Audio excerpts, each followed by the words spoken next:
Apapun itu, gue hanya mau katakan bahwa sederhana itu adalah ketika kita benar-benar tahu mengucap syukur, ya. Jadi jangan terlalu fokus terhadap apa yang tidak kita miliki, namun justru harus fokus terhadap apa yang sudah kita dapatkan, ya, termasuk napas kehidupan dan kesehatan pastinya.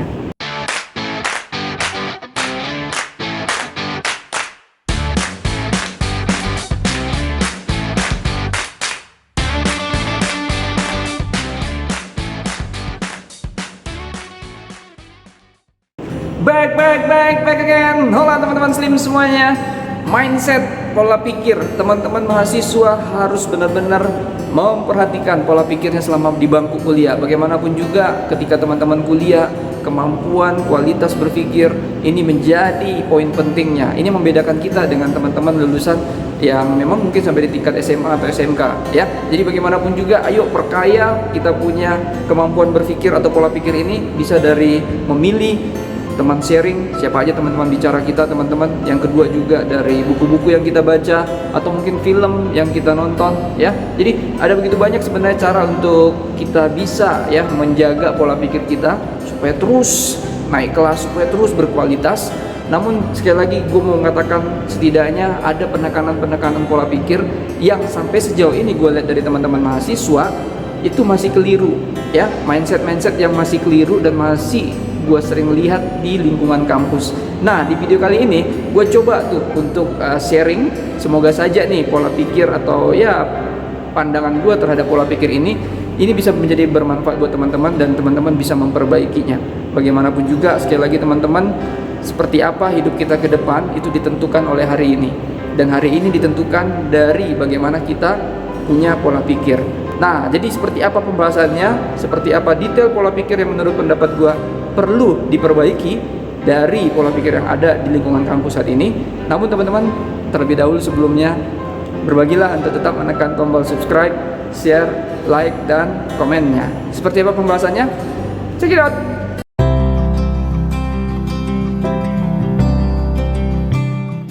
Nah, yang pertama teman-teman, ayo kita lihat lingkungan kita lihat seperti apa kita bergaul.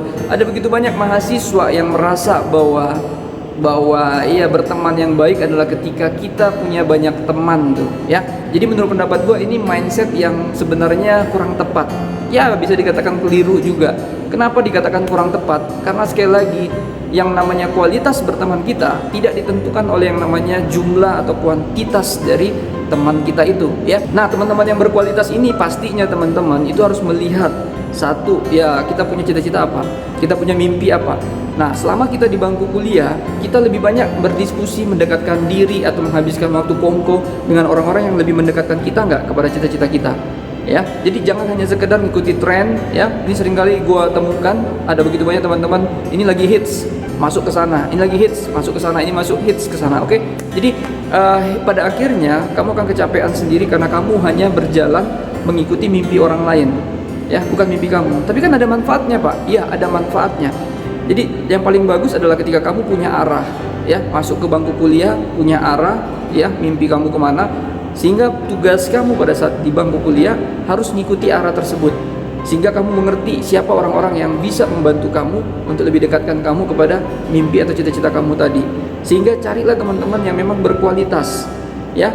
Terlebih lagi teman-teman kalau memilih teman, jadi jangan sampai kamu itu dikenal oleh banyak orang, oleh lingkungan kamu sebagai orang-orang yang memang sebagai, kita bilang lah, paling sering menjadi masalah tuh.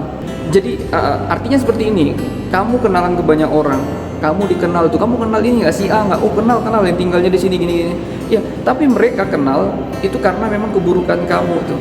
Karena memang kamu selama menjalin pertemanan dengan mereka, kamu dikenal sebagai orang yang misalnya, contohnya lah ya, orang yang ya terlalu banyak ngomongnya tuh, ya. Sehingga kalau misalnya kita punya kegiatan, kamu tidak dikenal sebagai orang yang bertanggung jawab. Nah, hati-hati teman-teman. Jadi sebaik-baiknya berteman, jangan melihat bahwa kualitas pertemanan dilihat dari jumlah kawan kamu saja atau teman kamu. Tapi yang namanya kualitas pertemanan kamu itu dilihat dari teman-teman kamu ini berkualitas atau tidaknya. So, selama teman-teman kuliah, carilah teman-teman yang berkualitas. Jangan cari teman-teman hanya sekedar banyaknya saja.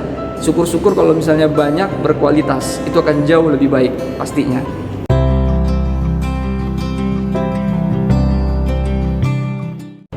Nah, baik teman-teman, yang kedua yaitu adalah dari usia muda usahakan untuk berinvestasi dan bukan menabung.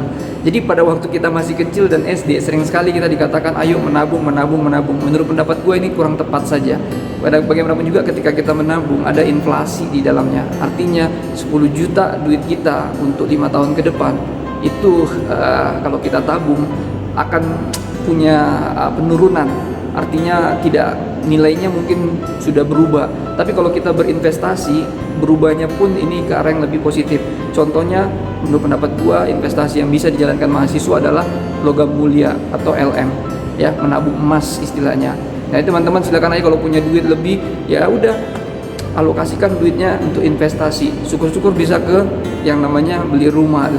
Cuma bedanya ya memang kalau rumah kita pada saat nanti butuh duit, kita mau jual atau kita mau gadai itu agak lebih susah ya, karena kalau emas itu akan jauh lebih mudah, nilainya juga tidak sebesar dengan rumah tuh. Nah, jadi teman-teman kalau menurut pendapat gua, ayo jadikan habit, jadikan kebiasaan berinvestasi, bukan menabung ya. Dan investasi juga yang penting buat mahasiswa lakukan, harus jadi semacam gaya hidup itu adalah investasi dalam hal bisnis. Ayo teman-teman, kamu harus mulai bisa tuh ya melatih diri kamu. Bagaimanapun juga menurut pendapat gua ke depannya bisnis akan sangat-sangat menjadi investasi terbaik ya, ketika memang untuk jangka panjang ya itu kita butuh yang namanya emas dan juga rumah ya. Tapi kalau untuk bisnis ini sifatnya bisa harian, bulanan, bahkan tahunan. Dan yang paling penting adalah ketika kita berbisnis ini harus dimulai sesegera mungkin.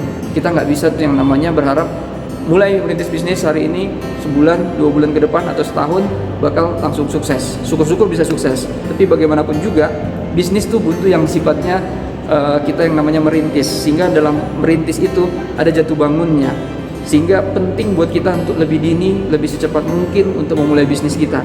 Dengan harapan trial and error yang nantinya kita dapatkan itu bisa membuat kita lebih mempersiapkan diri supaya kita lebih cepat sukses ke depannya. Ya teman-teman, jadi menurut pendapat gua, ayo ubah mindset, pola pikir kita. Di usia muda kamu harus sudah berinvestasi dan lebih giat lagi berinvestasi dan bukan menabung.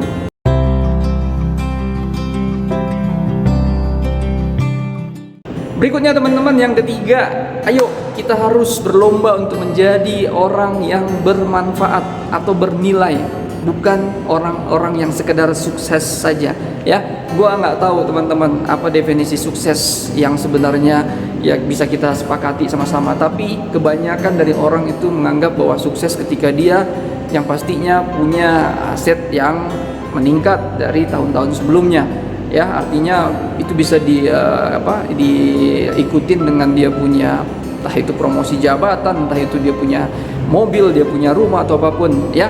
Namun di sini gue mau katakan bahwa ayo berlomba-lombalah kita untuk menjadi pribadi yang lebih bermanfaat buat orang lain dan lingkungan kita. Atau kalau bahasa guanya itu value ya, punya nilai yang bisa kita bagikan. Kadang sering sekali ketika kita sukses identik dengan harta tadi atau dengan jabatan, kita lupa untuk berbagi ke orang lain. Ya, kita lebih sibuk untuk memperkaya diri. Ya, seolah-olah kita akan membawa tuh kekayaan kita kepada saat nanti kita di kuburan atau pada saat nanti kita sudah meninggalkan dunia ini ya. Namun kalau seandainya kita berlomba-lomba untuk menjadi pribadi yang bermanfaat, ini akan sangat bagus, karena ketika kita pun sudah tidak ada di dunia, kita masih istilahnya meninggalkan legacy. Kita bisa meninggalkan semacam inspirasi buat orang-orang yang masih hidup untuk terus berjuang. Jadi sekali-kali teman-teman, ayo kita harus berani dan harus berlomba-lomba untuk menjadi pribadi yang bermanfaat tuh. Ya, bermanfaat buat siapa? Jangan hanya bermanfaat buat diri sendiri, tapi bermanfaatlah buat orang lain dan lingkungan tuh. Nah, jadi penting juga buat teman-teman harus ingat untuk menjadi orang-orang yang bermanfaat. Ini tidak harus menunggu kita menjadi kaya atau harus menunggu kita naik posisi. Ya, jadi untuk menjadi pribadi bermanfaat, apapun yang kita miliki saat ini ya, itu kita bisa menjadi manfaat buat orang lain ya. Entah itu kita bermanfaat dari segi ilmu, pengalaman, dari segi waktu ya, atau mungkin ya memang kalau ada dari segi material yang bisa kita bagikan, itu akan menjadi penting ya. Jadi ayo jangan terkecoh, jangan hanya sekali-sekali hanya fokus terhadap menjadi sukses saja, karena sekali lagi sukses itu pun terkadang terlalu tinggi dikategorikan ya. Kalau buat pendapat gue secara pribadi, sukses itu adalah ketika kita memang berhasil naik level, naik kelas dari pribadi kita sebelumnya.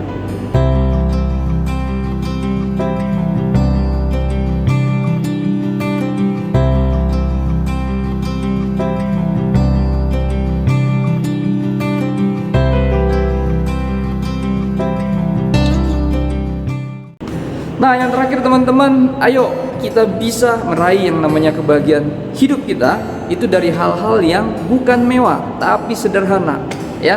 Jadi simple is rich katanya. Jadi teman-teman, ayo melalui kesederhanaan kita bisa menjadi kaya. Karena bagaimanapun juga ya ini penting, dan gue sering mengatakan kepada teman-teman bahwa ketika kita punya anak, jangan ajarkan anak itu untuk menjadi kaya terlebih dahulu tuh, tapi ajarkan mereka untuk bahagia. Dan bahagia yang paling penting adalah ketika mereka bisa bersama-sama dengan orang tuanya yang bisa mengajarkan ke anak-anaknya bahwa sederhana itu bisa diraih dari hal-hal yang paling kecil sekalipun, ya. Sehingga teman-teman, ayo jangan kita terkecoh untuk satu mindset kecil yang mengatakan bahwa selalu bisa hidup sederhana dari hal-hal yang mewah. No, sering sekali banyak orang-orang yang memang tajir gitu ya, yang memang punya rumah mewah, punya mobil mewah, tapi kita sering melihat mereka tidak punya yang namanya kebahagiaan. Entah itu karena mereka jauh dari anaknya, tidak memiliki waktu untuk orang-orang yang dia sayangin, atau apapun juga. Atau juga terlalu capek memikirkan dia punya bisnis, sehingga lupa nama hidup sosialnya gitu ya, kita nggak tahu. Tapi intinya adalah bagaimana untuk kita menekankan bahwa kita bisa menjadi pribadi yang bahagia dari hal-hal yang sederhana. Ya, jangan lupa bahagia, pastinya ini sering sekali kita dengar. Ini penting, awali hidup kita. Jadi identik bahwa hidup yang sederhana itu adalah ketika kita bisa mengucap syukur dalam segala hal. Mengucap syukur untuk hal-hal kecil, minimal pada saat kita bangun tidur saja. Ayo, jangan lupa, jangan langsung megang handphonenya untuk membalas ya WhatsApp dari siapapun, tapi coba untuk berdoa dan mengucap syukur. Terima kasih Tuhan karena Engkau sudah memberikan napas kehidupan. Ya, ketika kita punya masalah besar, kita mengucap syukur sama Tuhan bahwa terima kasih Tuhan, Engkau masih memberikan aku kesehatan, dan aku yakin Engkau masih memberikan aku kekuatan untuk bisa melewatin masalah-masalah aku ini. Jadi teman-teman, apapun itu, gue hanya mau katakan bahwa sederhana itu adalah ketika kita benar-benar tahu mengucap syukur, ya. Jadi jangan terlalu fokus terhadap apa yang tidak kita miliki, namun justru harus fokus terhadap apa yang sudah kita dapatkan, ya, termasuk napas kehidupan dan kesehatan pastinya. Oke teman-teman, itu saja kiranya. Banyak pastinya mindset-mindset yang harusnya perlu kita tekankan di sini, mindset-mindset yang kurang tepat yang harusnya bisa kita rubah. Namun teman-teman mahasiswa dan kita semua penting untuk mencermati 4 hal ini terlebih dahulu, karena bagaimanapun juga ini sangat-sangat penting buat karir dan kehidupan teman-teman mahasiswa semuanya. Oke, itu saja sekiranya sharing gua kali ini. Teman-teman jangan lupa juga untuk tetap menekan tombol subscribe, share, like, dan komennya. Subrek. Terima kasih sudah menonton. Thank you very much and God bless you all. Ow.